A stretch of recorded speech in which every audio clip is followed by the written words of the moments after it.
శిష్యులుగా ఉన్నారు. హల్లెలూయా హల్లెలూయా. కనుక వేల కొలదిగా ఉన్న అందులో చాలా మంది స్త్రీలు అధికంగా యేసు ప్రభువును అనుసరించారు. యేసు ప్రభువును అనుసరించిన వాళ్ళు ఎవరు? అనేక మంది స్త్రీలు. వారు అనేకమైన శ్రమలకు గురైనప్పటికీ ఎల్లప్పుడూ యేసుతోనే ఉన్నట్లుగా మనం చూడగలుగుతాం. హల్లెలూయా. యేసు ప్రభు చేత అనేకమైన లాభాలు పొందుకొని ఆశీర్వదింపబడిన చాలా మంది యేసు ప్రభుతో ఉన్నట్లుగా కనబడరు మనకి. యేసు ప్రభు దగ్గర లాభాన్ని పొందుకున్నారు, యేసు దగ్గర కావాల్సిన ఆశీర్వాదాలు పొందుకున్నారు, యేసు ప్రభు దగ్గర కావాల్సిన స్వస్థతను పొందుకున్నారు. కానీ చివరి వరకు గమ్యం వరకు యేసు ప్రభుతో ఉన్నట్లుగా మనకి కనిపించదు. కానీ సొంత శిష్యులు కూడా చూడండి, 3.5 సంవత్సరాలు యేసు ప్రభుతో ఉండి తిని పడుకొని ఆయనతో ఉన్న శిష్యులే చివరికి ఎవరు కూడా యేసు ప్రభు లేకుండా విడిచి వెళ్ళిపోయినట్లుగా మనం చూస్తాం. ఏంటంటే ప్రియ దేవుని బిడ్డలారా, మగ్దలేని మరియ మాత్రము యేసు ప్రభువును విడిచిపెట్టలేదు. హల్లెలూయా హల్లెలూయా. ఎప్పుడు వరకు విడిచిపెట్టలేదు? ఆమె యేసు ప్రభువుని అంగీకరించిన తరువాత ఆయన చనిపోయే వరకు విడిచిపెట్టలేదు. ఆమె విడిచిపెట్టకపోవడమే కాదు, చనిపోయిన తరువాత కూడా విడిచిపెట్టలేదు. చనిపోయిన తరువాత కూడా ప్రతి దినం ఎక్కడ ఉన్నదే? ఆ సమాధి దగ్గరే ఉండిపోయింది. ఆయన తిరిగి లేచిన తరువాత కూడా సమాధి దగ్గరే ఏడ్చుకుంటూ కూర్చుంది. ఆమె జీవితం హల్లెలూయా ప్రభు కొరకే జీవించింది. అద్భుతం. అందుకే ఎవరికి కనబడని అద్భుతమైన ఆయన దర్శనం ఎవరికి కనబడింది? మగ్దలేని మరియకే కనబడింది. హల్లెలూయా. ఆమె మొట్టమొదటిగా పునరుద్ధరణ తిరిగి లేచిన తర్వాత ఆమె చూడగలిగిందంటే అంత ఆశ్చర్యం. చూడండి, బైబిల్ గ్రంథంలో మనం చూస్తాం, ఆమె మగ్దలేనే అనే గ్రామానికి చెందిన ఆమెగా చూస్తాం. మత్తయి సువార్త 15వ అధ్యాయము 39వ వచనం. మత్తయి సువార్త 15:39. చూడండి, ఆమె ఉన్న ప్రాంతము మగ్దలేనే. అనగా ఈ ప్రాంతాన్ని కూడా ఏమంటున్నారు? మగదాను అనే గ్రామ ప్రాంతముగా మనకి కనబడతా ఉంది. ఆ ప్రాంతములు ఈమె గలిలయ సముద్ర తీరానికి పశ్చిమ ఉన్న ఒక చిన్న గ్రామం. ఈ గ్రామంలో మనం చూసినప్పుడు ప్రియ దేవుని బిడ్డలారా, అధికంగా ఇక్కడ చాలా వ్యాపారం జరిగేది, ఖరీదైన వ్యాపారం. ఏంటా వ్యాపారం అంటే రంగులు ఉత్పత్తి చేయడం, కాస్ట్లీ రంగులు తయారు చేయడం. 2, ఇక్కడ మనం చూస్తూ ఉంటాం, వ్యభిచారానికి అధికమైన అభివృద్ధి చెందింది వ్యభిచారంలో. 3, దెయ్యాల సంచారం అంటే మాంత్రికులు, చిల్లంగి వారు, దెయ్యాల చేత నింపబడిన ప్రాంతం. గమనించండి, దెయ్యాల చేత నింపబడిన ప్రాంతము. 2, భయంకర వ్యభిచారముతో జీవించే గ్రామస్తులు లేక గ్రామము. అంతేకాదు ఇంకా మనం చూస్తున్నాం వ్యాపారం, నీలి రంగు ఉత్పత్తి చేసే ప్రాంతముగా, మంచి వ్యాపారం కలిగిన ప్రాంతముగా కనబడుతుంది. ఆ ప్రాంతంలో నుండి యేసు ప్రభువును అంగీకరించింది మగ్దలేని మరియ. హల్లెలూయా హల్లెలూయా.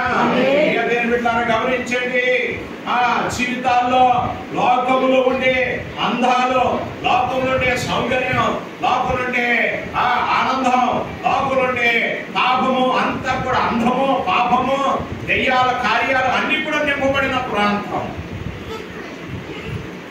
ఎప్పుడు రంగులతో అలంకరించుకున్న ప్రాంతం. బైబిల్లో మనం చూస్తాం, 2వ రాజుల గ్రంథం 9వ అధ్యాయంలో తన భర్త చనిపోయిన తర్వాత యెహూ అని ఆయన ఆ యొక్క దేశానంతటిని కూడా జయించుకుంటూ వస్తా ఉన్నాడు. భర్త చనిపోయాడు, యెజబెల్ అంట యెహూ వస్తున్నాడని విని ఆమె ఏం చేసిందంట, రంగు వేసుకొని, రంగు పూసుకొని, శిరోభూషణములు ధరించుకొని కిటికీలో నుండి కనిపెట్టుకొని చూస్తూ ఉందంట. ఎవరి కొరకు? యెహూ కొరకు. యెహూ కొరకు. భర్త చనిపోయిన ఆమెకి ఏంటి పని? ఆలోచన చేయండి.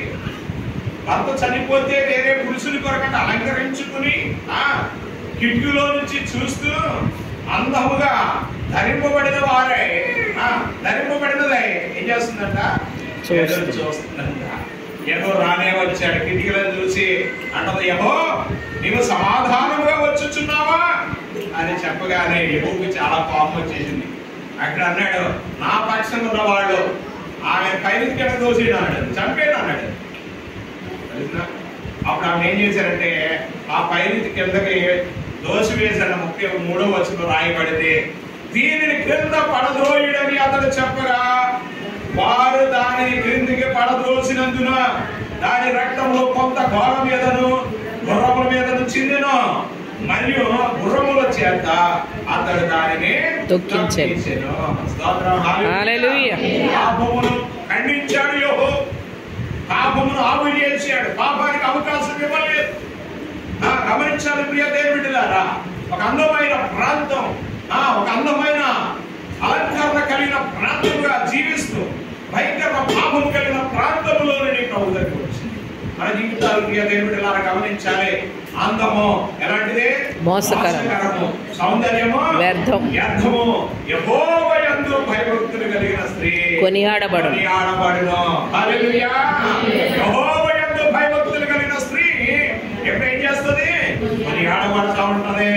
కనుక నా ప్రియ దేవుని బిడ్డలారా, పాపం ఉన్నా, మోసం ఉన్నా, వ్యభిచారం ఉన్నా, దగాలు ఉన్నా, హత్యలు ఉన్నా, దోచుకోవడం ఉన్నా, మనం యెహోవా యందు భయభక్తులు కలిగి ఉంటే దేవుని ద్వారా ప్రజల ద్వారా ఏం చేయబడతామంటే కొనియాడబడతా ఉంటాం. హల్లెలూయా. పేతురు గారు రాస్తాడు, పేతురు మొదటి పత్రిక 1వ అధ్యాయము 23వ వచనం అంటాడు, అనగా సర్వ శరీరులు గడ్డిని పోలి ఉన్నారు. ఏది పోలి ఉన్నారు? అందరం గడ్డిని పోలి ఉన్నారు. వారి అందమంతయు గడ్డి పువ్వు వలె ఉన్నది. అందమంత అంటే గడ్డి పువ్వు. గడ్డి పువ్వు ఎలా ఉన్నది? ఉదయం చక్కగా ఉంటది, సాయంకాలం అయ్యేటప్పటికి వాడిపోతుంది, ఒలిపోతుంది. ప్రియ దేవుని బిడ్డల అందం కూడా అంతే మోసకరమైంది, వ్యర్థమైనది. కనుక పాపం విడిచిపెట్టి ఎక్కడికి వచ్చిందంటే యేసు దగ్గరికి వచ్చింది. హల్లెలూయా. వ్యభిచారం విడిచిపెట్టి యేసు దగ్గరికి వచ్చింది, పాపాన్ని విడిచిపెట్టి యేసు దగ్గరికి వచ్చింది, అందాన్ని విడిచిపెట్టి యేసు దగ్గరికి వచ్చింది, దురాత్మల చేత పీడింపబడుతున్నామే యేసు ద్వారా స్వస్థత పొంది ప్రభు దగ్గరికి వచ్చి చివరి వరకు నిలబడగలిగింది. హల్లెలూయా. అంతేకాదు మనం చూస్తూ ఉంటే ఆమె యొక్క జీవితంలో 9వ వచనంలోనే మనం చూస్తున్నాం, ఆదివారం తెల్లవారినప్పుడు యేసు లేచి తాను 7 దెయ్యములను వెళ్ళగొట్టిన మగ్దలేని మరియకు మొదట కనబడెను. చూడండి, 7 దెయ్యములచే పట్టి పీడింపబడిన స్త్రీ ఈమె. ఎన్ని దెయ్యాలు? 7 దెయ్యాలు. ఒక దెయ్యం ఉంటేనే సమాధం. ఎన్ని దెయ్యాలు ఉన్నాయి ఈలో? 7 దెయ్యాలు కలిగిన భయంకరమైన జీవితం కలిగిన జీవితం. ఒకటి పాపముతో వ్యభిచారంతో నింపబడిన జీవితం, 2 అందమే అనుకుని అలంకరించుకుని మోసకరంగా ప్రజలను మభ్యిస్తూ ప్రజలను పాపంలో పడేసే జీవితం, 3 దెయ్యముల చేత పీడింపబడిన స్త్రీ. మీ అపరాధముల చేతను పాపముల చేతను చచ్చిన వారిగా ఆయన మిమ్మల్ని క్రీస్తుతో కూడా బ్రతికించెను అంటాడు పౌలు. ఎఫెసీ 2వ అధ్యాయము 1వ వచనంలో. కనుక నా ప్రియ దేవుని బిడ్డలారా, తన జీవితంలో గమనించండి, ఆమె దెయ్యములకు, దెయ్య ఆత్మలకు ఎలా ఉందంట? బానిసత్వంలో ఉంది. దెయ్యములు ఏది చెప్పితే అది, దెయ్యములు పాపం చేయమంటే పాపం, దెయ్యములు ఏది చేస్తే అది కదా. దెయ్యాలు మంచి చేస్తాయా? చెప్పండి.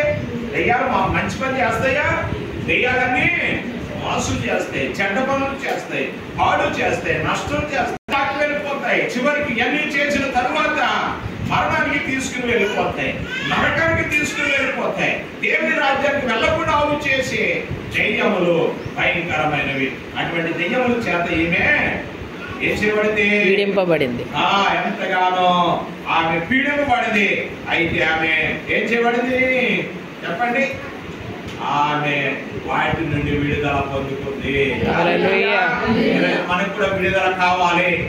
అదే బిడ్డలారా, దురాత్మ సమూహము లోకమంతా కూడా సంచారం చేస్తుంది. ఆకాశమందున్న దురాత్మ సమూహము చేత మనం ఏం చేయాలన్నా పోరాడాలని పౌలు గారు ఎఫెసీ సంఘానికి చెప్తా ఉన్నాడు. కనుక దురాత్మ సమూహాలు ఏం చేస్తున్నాయి ఇవన్నీ కూడా లోకంలో తిరుగుతూ అనేక మందిని పాపంలో పడేస్తూ, అనేక మందిని మోసంలో పడేస్తూ, అనేక మందిని హత్య చేస్తూ, అనేక మంది అంటే మనిషిలో ఉండే భేదము కలిగించేయడం, అత్తగారికి కూతురికి పడకుండా, అత్తగారికి కాళ్ళకు పడకుండా, తల్లికి కొడుకు పడకుండా, లేకపోతే అన్నదమ్ములకు పడకుండా, లేకపోతే జనాంగానికి పడకుండా, గ్రామస్తుల్లోనే పక్క వాళ్ళకి పడకుండా, దేశాల మీద పడకుండా అనేక విధాలుగా మనిషిని ఏం చేస్తాయంటే పాపంలో పడేసి చంపి నరకానికి తీసుకెళ్ళిపోయే పనే దాని పని. ఎందుకంటే సమయం కొంచెం అన్నదని సాతానికి తెలుసులు కనుక బహుక్రోధముగా మన మధ్య తిరిగి వచ్చేది ఏం చేస్తాడట, వలే ఎవరు పెరుగుతున్నా అని తిరుగులాడుతా ఉన్నాడు. కనుక వాటి నుండి మనం ఏం పొందుకోవాలి? విడుదల పొందాలి. దేవుడికి స్తోత్రం. హల్లెలూయా, హల్లెలూయా. దేవుడి ద్వారా విడుదల అవసరం. అనేక సార్లు సాతాను, అనేక సార్లు దెయ్యమాత్మలు మనను రోగులు కూడా పడవేస్తాయి. యోగుని రోగము చేత పీడిపబడింది. ఏం చేసిందంట? పాదం నుండి నడిగెత్తు వరకు భయంకర కురుపుల చేత మొత్తేనా. ఎందుకు చెప్పండి? దేవుని దూషించి దేవుని ఆరాధించడం మానేయాలని. సాతాను శోధించిన యెహోవా ఇచ్చిన యెహోవా తీసుకుని ఆయనకే నామానికి మహిమ కలుగుతుంది కానీ తన భార్యలో దూరే ఇంకా దేవుడు అంటున్నావు ఎందుకు? దేవుని నువ్వేం చేయ దూసి చచ్చిపోంటే మూర్ఖురాలు మాట్లాడనట్లుగా మాట్లాడకు అన్నాడు. తర్వాత స్నేహితుల్లో దూరి మరలా నువ్వు నీ పిల్లలు మంచోడు కాదు, నువ్వు మంచోడు కాదు, ఇతను దోచుకుని ఉంటావు, ఎంతమందికి అన్యాయం చేసి ఉంటావు, అందుకే ఈ రోగం వచ్చింది, అందుకే నీ ఆస్తి పోయింది, అందుకే నీ పిల్లలు చచ్చిపోయినా సరే వారిని గద్దించాడు తప్ప వారిని దూషించకుండా, వారి చెప్పిన మాట విని ఆ ప్రకారంగా నడుచుకోకుండా దురాత్మ సమూహాలకి జయమును పొందాడు యోగు గారు. స్తోత్రం. హల్లెలూయా. ఈ రోజున సాతాను అధికంగా పనిచేస్తున్న దినాల్లో ఉన్నాం. వాటిని జయించగలిగిన శక్తి మనకు అవసరము. లోకంలో అందము అనేది మనిషిని మోసం చేస్తూ వాటి చేస్తూ ఉంది. వాటిని జయించవలసిన అవసరత ఎంతైనా ఉంది. వ్యాపారంలో కూడా మోసం ఉంటుంది. వాటి నుండి కూడా విడుదల పొంది పరిశుద్ధముగా జీవించడం ఎంతైనా అవసరము. కనుక ఈ 3 విషయాల్లో ఈ మగ్ధలేని మరి ఏం చేసి చెప్పండి? పూర్తిగా జయం పొందుకుంది. దేవునికి స్తోత్రం. హల్లెలూయా, హల్లెలూయా. ఎప్పుడైతే విడుదల పొందుకుందో వ్యభిచారం నుండి, దురాత్మల నుండి, మోసము నుండి, అందము నుండి, సాతాను శక్తి నుండి విడుదల పొందిన తరువాత ఆమె సంపూర్ణంగా దేవుని కొరకు జీవించింది. జరగలేదు అలా వెనకకు జరగలేదు. ఎక్కడ చూడ 4 సువార్తలో యేసు ఎక్కడున్నాడు అక్కడ ఆయన పరిచర్యలో ఉన్నట్టుగా మనం చూస్తాం. చూడండి లూకా సువార్త 7వ అధ్యాయము 37వ వచనంలో మనం చూసినప్పుడు అక్కడ మనం చూస్తాం యేసు ప్రభువారు ఒక సీమోన్ అనే పరిచర్య ఇంటికి యేసు ప్రభువారు భోజనానికి వెళ్ళినప్పుడు ఏం చేసిందంట? ఆ ఊరిలో ఉన్న పాపాత్మ స్త్రీ యేసు పరిచర్య భోజనం కూర్చున్నాడని తెలుసుకుని ఒక గుడ్డిలో అత్తరు తీసుకుని వచ్చి వెనుకతట ఆయన పాదముల యొద్ద నిలువబడి కన్నీళ్లతో ఆయన పాదములను తడిపి తన వెనుకలతో తుడిచి ఆయన పాదములను ముద్దు పెట్టుకొని ఆ అత్తరు వాటికి పూసిన. దేవుడికి స్తోత్రం. హల్లెలూయా. ఇవన్నిటి నుండి విడుదల పొందిన తరువాత ఆమెలో పశ్చాత్తాపం కలిగింది. పశ్చాత్తాపంతో యేసయ్య పాదాలు కడిగి వేసింది. ఎలా కడిగింది? నీళ్ళతో కడిగిందా? లేకపోతే కొబ్బరికాయ నీళ్ళతో కడిగిందా? లేకపోతే నీళ్ళతో కడిగింది? నీళ్ళతో యేసయ్య పాదాలు కడిగింది. హల్లెలూయా. నీళ్ళతో యేసయ్య పాదాలు కడిగి కాదు తీలారా ఆమె యొక్క కురులతో యేసయ్య పాదాలు తుడిచి వేసింది. తుడిచి వేయడమే కాదు ఆయన పాదాల దగ్గరే ముద్దు పెట్టుకొనొచ్చు. నీ పాదాల దగ్గర స్థానం దొరికితే చాలు కావాలి. యేసయ్య పాదాల దగ్గర వాక్యం చేసినట్టుగా మనం చూస్తాం. హల్లెలూయా. గొప్ప విషయం బిడ్డలారా. ఎంత విధేయతలకు వచ్చింది, ఎంత పనికి మన జీవితం జీవించాలని తన గతించిన కాలమును గూర్చి పశ్చాత్తాపడి విడిచిపెట్టి ప్రభుతో తన యొక్క సంపూర్ణముగా కన్నీటితో యేసయ్య పాదాలను కడిగి యేసయ్య దగ్గర పశ్చాత్తాపంతో జీవించడానికి తన జీవితాన్ని సమర్పించుకుంది. హల్లెలూయా, హల్లెలూయా. ఎఫెసీయులకు రాసిన పత్రిక 2వ అధ్యాయం 1వ వచనం నాకు చదవమా. ఈ అపరాధముల చేతను పాపముల చేతను మీరు చచ్చిన వారై ఉండగా ఆయన మిమ్మును క్రీస్తుతో కూడా బ్రతికించెను. ఇప్పుడు యేసయ్యకు వచ్చేసిన తన జీవితం అంతకుముందు అంత లోకానుసారమైన జీవితం. ఇప్పుడు యేసయ్యకు వచ్చేసిన తర్వాత యేసుతో జీవించడం మొదలుపెట్టింది. యేసు కొరకు జీవించడం మొదలుపెట్టింది. యేసుకు సాక్షిగా ఉండడానికి జీవించడానికి మొదలుపెట్టింది. తన జీవితం, తన సమయం, తన సమస్తాన్ని దేవునికి అప్పగించేసింది. అంతేకాదు, ఇంకా ఆశ్చర్యం ఏంటంటే ఆమెకున్నదంతా కూడా దేవునికి సమర్పించేసింది. హల్లెలూయా. ప్రభువుకు రాగానే ఆమె జీవితం ఏమైపోయింది? నూతనంగా మారిపోయింది. అందుకే బైబిల్ గ్రంథంలో మనం చూస్తాం, ఎవడైనా క్రీస్తునందున ఎడల నూతన సృష్టి ఇదిగో పాతవి గతించిన సమస్తము నూతనమైన నూతనమైపోయింది. హల్లెలూయా. జీవితం నూతనమైపోయింది. ఆమె పాప జీవితంలో జీవించిన తన జీవితాన్ని పూర్తిగా మార్చేసుకుంది. ఎంత భయంకరంగా, ఎంత అందంగా అలంకరించుకుని ఆ పాపంతో జీవిస్తూ దెయ్యాల చేత తన పీడింపబడుతూ అదే లోకం, అదే శాశ్వతం అనుకుని ఎన్నో లాభాలు సంపాదించుకున్న ఆమె జీవితాన్ని పూర్తిగా యేసుకి అప్పచెప్పుకుని పశ్చాత్తాపం పాదాలు కడిగి ప్రభువుకు సమర్పించిన తరువాత తన జీవితం పూర్తిగా మారిపోయింది. హల్లెలూయా. పూర్తిగా మారిపోయి దేవుని యొక్క కరుణ, దేవుని యొక్క ప్రేమ, దేవుని కొరకే జీవించడం, సమర్పించుకున్న జీవితం ఏర్పడిపోయింది ఆమె జీవితంలో. హల్లెలూయా. పొందడమే కాదు, తన జీవితాన్ని ఏం చేసుకుంది? యేసయ్యకు సమర్పించేసింది. యేసయ్య కొరకు సమర్పించుకోవడమే కాదు ప్రియులారా, లోకాసు వార్త 8:3 రాయబడింది, వీరును ఇతరులు అనేకులు తమకు కలిగిన ఆస్తితో వారికి ఉపచారములు చేయించు వచ్చింది. ఆ రోజుల్లో యేసు ప్రభువారు వింటున్నారా? ఆ రోజుల్లో యేసు ప్రభువారు, ఇదిగో నేను పల్నానికి వెళ్తున్నాను, అక్కడ పెద్ద మీటింగ్ పెట్టబోతున్నాను, ఆ కొండ మీద 3 రోజులు, దానికి అందరూ డబ్బులు ఇవ్వండి అని కానుకలు అనలేదు. ఎక్కడ కానుకలు ఆడండి కదా. అప్పటి శిష్యులైన కానుకలైనా దండారా? కానుకలు కూడా ఎక్కడ శిష్యులు కూడా అడగలేరు. మరి ఎలాగ యేసు ప్రభు పరిచర్య చేశారు? 3-4 సంవత్సరాలు ఆయన ఎక్కడ తిన్నాడు, ఎక్కడ పడుకున్నాడు మనందరూ తెలుసు. అడవిలో పడుకునేవాడు, అడవిలో తినేవాడు, అడవిలో ప్రార్థన చేసేవాడు. రాత్రంతా పగలంతా సమాజ గృహాల్లో, గ్రామాల్లో ఆయన సువార్త ప్రకటించాడని మనకి వాక్యాలు స్పష్టంగా రాయబడ్డాయి. అయితే ఇక్కడ మనం చూస్తుంటే అనేక మంది స్త్రీలంట తమకు కలిగిన ఆస్తితో వారి ఉపచారము చేయించు వచ్చిరి. వారికంటే యేసు ప్రభు శిష్యులకు ఉపచారం అంటే పరిచర్య అంటే వండడము, వారికి కావలసిన సమస్తాన్ని సిద్ధపరచడం. ఎవరు చేశారంట? స్త్రీలు. అనేక మంది స్త్రీలు. ఈ స్త్రీలు ఎక్కడ తెచ్చారు? చెప్పండి. ఎక్కడ దండారా డబ్బులు? ఎక్కడ కానుకలు అడిగారా? లేకపోతే యేసు ప్రభు డబ్బులు ఇవ్వండి అని ఎక్కడ అడిగారా? బైబిల్ ఎక్కడ కనబడదు. మరి ఎక్కడి నుంచి తెచ్చారు అంటే వారి సొంత డబ్బులతో యేసయ్య పరిచర్య చేశారు. హల్లెలూయా. మరియా యేసు ప్రభు తన జీవితాన్ని సమర్పించుకుంది, తన బ్రతుకు మార్చుకుంది, తన అన్నాన్ని మార్చుకుంది, పశ్చాత్తాపంతో ప్రభుని ఆరాధించడం మొదలుపెట్టింది. దానితో పాటు ఆమె కూడా ఆస్తితో యేసయ్యకు పరిచర్య చేసింది. హల్లెలూయా. గొప్ప విషయం ప్రియమైన ఈరోజు గుర్తించాలి ప్రియమైన బిడ్డ. ఏ విధంగా మనం దేవుని కొరకు దేవునికి ఏమిస్తున్నాం?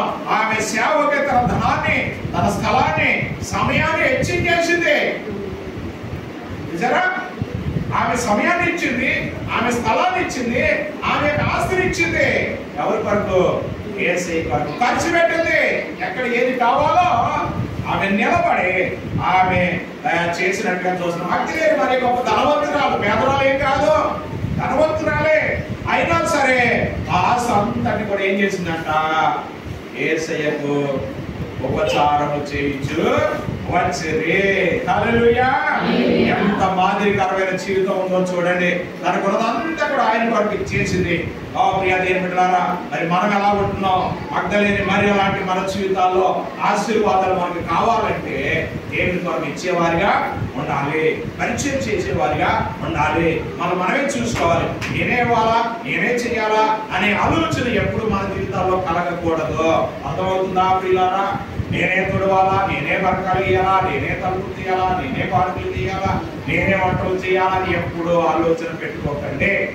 అది దైవికమైన ఆలోచన కాదు. మనుషులు చూడకండి, నేను ఏసీ కొరకు పరిచయం చేస్తున్నాను, నేను చేసే సేవ ఏసీ కొరకు చేస్తున్నాను అని ఆలోచన ఉండాలి తప్ప మరొక ఆలోచన ఎప్పుడు రాకూడదు. హల్లెలూయా. ఈ కుటుంబంలో ఎవరో వచ్చి చేస్తారా? ఈ కుటుంబంలో నువ్వే చేసుకున్నా కదా ఉదయం లేచి.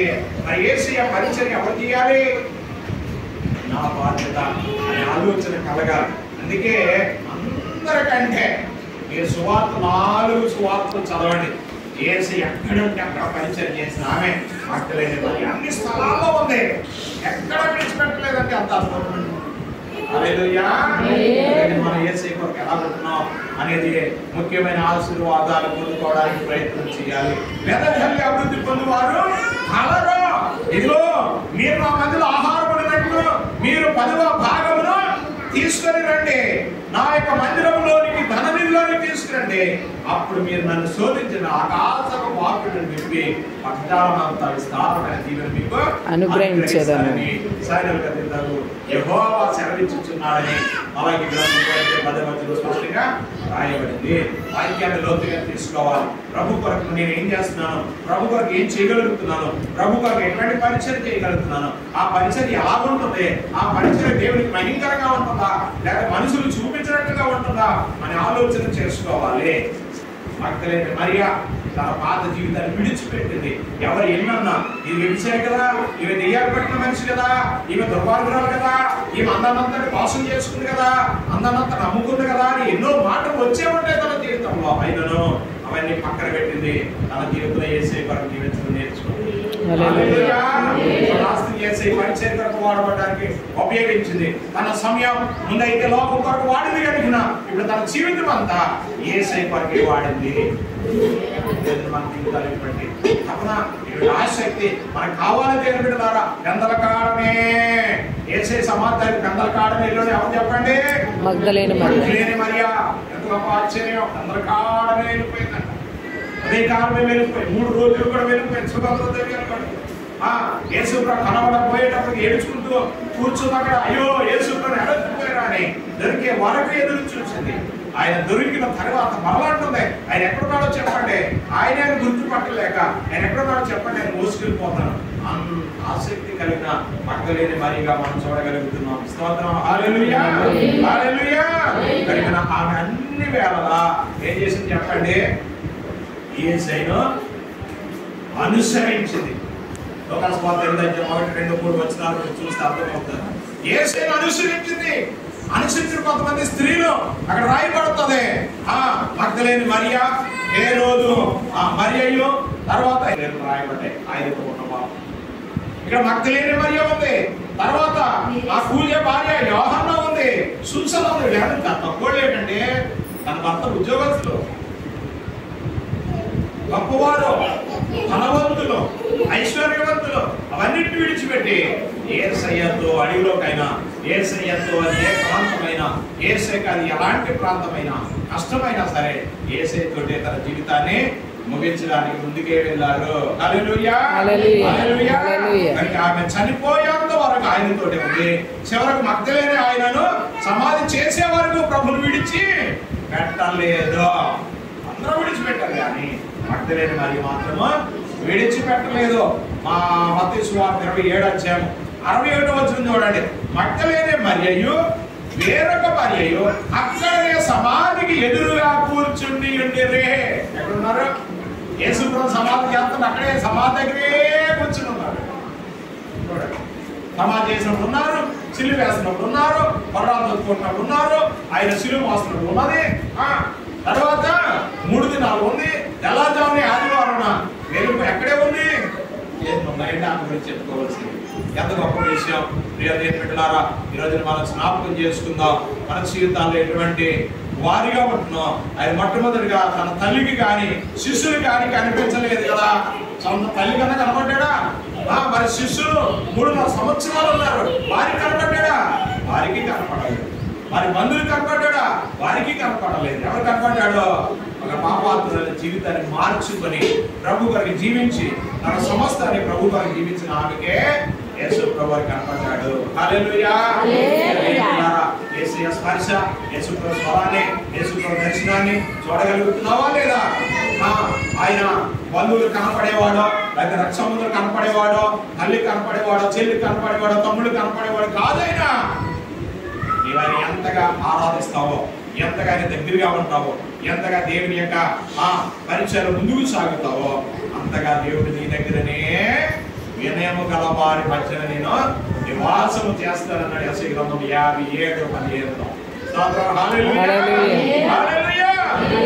ప్రియ దేవుని బిడ్డలారా, ఈరోజు మనం జ్ఞాపకం చేసుకుందాం. భక్తులైన మరియ వలె మన జీవితాలు ప్రభుకు సమర్పిద్దాం. పాప జీవితం నుండి విడుదల పొంది ప్రభువులకు వచ్చిన తరువాత మన జీవితం అంతా దేవుని కొరకే. గుర్తెరిగిన వారే దేవుని దర్శనం పొందే వరకు, ఆయన భాగ్యం మనం పొందే వరకు ఆ ప్రభు వచ్చి ఏం చేయాలి? ఇదిగో నేను నీ కొరకు వచ్చాను రా అని చెప్పి ఆయన స్వరం వినే వరకు కూడా యేసయ్యతోటే సాగాలి. హల్లెలూయా. హల్లెలూయా. యేసు ప్రభు ఏదైతే చెప్పాడో మత్తయి సువార్త 24 లూకా సువార్త 2 ఏదైతే చెప్పాడో అది పూర్తిగా నెరవేరుతున్న రాజ్యాల మీద రాజ్యం, మోసాలు, దగాలు, భూకంపాలు ఇవన్నీ జరుగుతాయని అన్ని జరుగుతూ ఉన్నాయి. కనుక ప్రభు త్వరగా రాబోతున్నాడు. భక్తులైన వరి వలె స్థిరపడదాం, ధైర్యంగా ఉందాం. రోగం వచ్చినా, కష్టం వచ్చినా, శ్రమ వచ్చినా, శోధన వచ్చినా ఉన్నంతలో ప్రభు కొరకు పరిచయం చేస్తూ విశ్వాసం కలిగి పశ్చాత్తాపం ఆయన పాదాలు కడుగుతూ ఆయన సేవలో ముందుకు సాగలిగితే ప్రభు నీ కొరకే ఆయన వస్తున్నాడు. హల్లెలూయా. ఎవరి కొరకు వస్తున్నాడు? నా కొరకే వస్తున్నాడు. ఆయన నీ కొరకే వస్తాడు. ఎవరి కొరకో కానీ ఆలోచన చేయకు. ప్రభు అని నా కొరకే కావాలి, నాకే కనపడాలని ఎంత ఆసక్తిగా భక్తులైన మరియ ముందుకు వెళ్ళిందో అలాగే మన జీవితాన్ని సమర్పించుకున్నాం. లోకమంత కాలం శ్రమ, రోగం, కష్టం, ఇబ్బంది, శోధనలు ఇవన్నీ వస్తాయి. అవన్నీ ఎదుర్కొని ప్రభు సన్నిధిలో భక్తులైన వరి ధైర్యంగా ప్రభు గారిని జీవిస్తూ ప్రభు యొక్క మొట్టమొదటి దర్శనం పొందిన భక్తులైన వరి వలే ప్రభు వారి రాజ్యానికి నేను మొట్టమొదటి ఎత్తబడి ఉండడానికి సహాయం చేయ ప్రభు అని మన దేవుడికి సమర్పించుకుని అటువంటి త్యాగపూరితమైన సమర్పణ జీవితంలో ముందుకు సాగడం. అటువంటి జీవితాన్ని ప్రభు మనందరికీ అనుగ్రహించుగాక. గడుపెట్టి కావాలని చేద్దాం.